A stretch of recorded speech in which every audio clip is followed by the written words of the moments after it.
வணக்கம்ப்பா. கபம் அதிகமானப்ப அந்த இளைப்பு வரும்.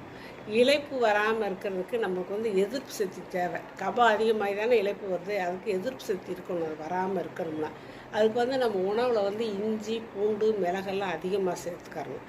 அப்புறம் இந்த துளசி கஷாயம், வெற்றிலை கஷாயம் அதுகளெல்லாம் அடிக்கடி வச்சு நீங்கள் குடிக்கணும். டெய்லி கூட குடிக்கலாம், மாற்றி மாற்றி வச்சு குடிக்கலாம். அதை சர்க்கரை போட்டு குடிக்கிறத காட்டிலும் நீங்கள் கொஞ்சம் வெதுப்பாக வச்சு அதில் தேன் கலந்து குடிச்சு வந்தீங்கன்னா உங்களுக்கு இந்த கபம் சேர்ந்தாலும் இளைப்பு நோய் வர்ற அளவுக்கு வராது.